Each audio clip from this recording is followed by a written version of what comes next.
shoulder bridge, option pieds serrés. Donc je suis dans mon neutre du bassin.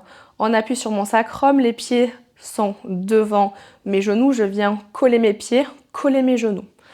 Et puis ici, périnée, j'expire, je rétroverse, oblique, droite-gauche, un peu de grand droit au niveau de ma symphyse pubienne. Mes lombaires se rapprochent du sol, sans mes fesses. Quand j'y suis, je serre mes fessiers, ça amorce ma rétroversion encore. Donc je vais avoir mon coccyx et mon sacrum qui vont vouloir se décoller du sol.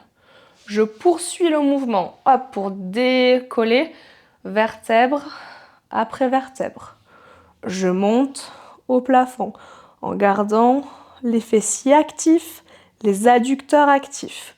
Je vais certainement monter moins haut que si j'étais écartée largeur de hanche. Ok ? Donc là, je suis serrée. Pour garder mes genoux en contact, d'office, je monte un peu moins haut, c'est pas grave. Je reprends mon souffle en haut. Périnée, j'expire, je rétroverse, je serre mes fesses, nombril à ma colonne. Vertèbre après vertèbre, je viens déposer. Et puis, je rebascule dans mon neutre pour réinspirer.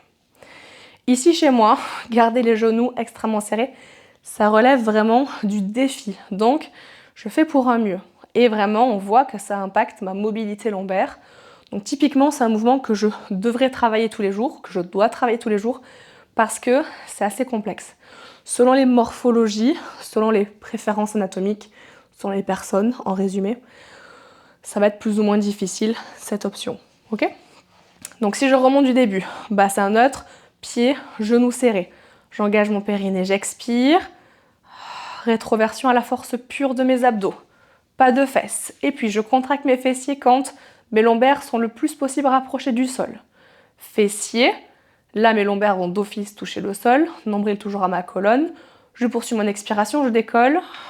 Vertèbre après vertèbre. J'arrive en haut, je reprends mon souffle. Périnée, j'expire.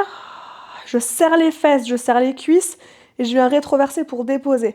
Vertèbre après vertèbre. Doucement, doucement, doucement, doucement, doucement. Ok. J'inspire, je relâche mes fesses. Du coup, mon bassin, naturellement, va retrouver ce neutre. Périnée, j'expire. Force exclusive des abdos. Et puis, je me serre de mes fesses. Clac. Pour décoller vertèbre après vertèbre. Cuisses serrées. Pieds serrés. Je vais jusqu'où je peux en gardant mes fessiers bien activés. J'inspire dans mes côtes. J'expire, je rétroverse. Je serre mes fesses, je m'aide pour vraiment creuser ce ventre, arrondir ce dos, déposer vertèbre après vertèbre. Ok, et puis je relâche les fesses. Je repasse en autre, j'inspire, sans gonfler mon ventre. Ici, chez moi, la descente, elle est très exigeante pour mes ischios. Donc, je suis à 2 doigts de cramper des ischios quand je descends, tellement je suis fessier actif, adducteur actif et en train de rétroverser. Du coup, ça tracte un petit peu vers mes talons. Qu'est-ce qui génère la traction ? Les ischios. Donc, c'est très exigeant pour les ischios, pour la descente. Fessier, adducteur, et je tiens mon nombril, je tiens, je rétroverse. Yes, je touche, je relâche les fesses et je viens repasser dans mon neutre.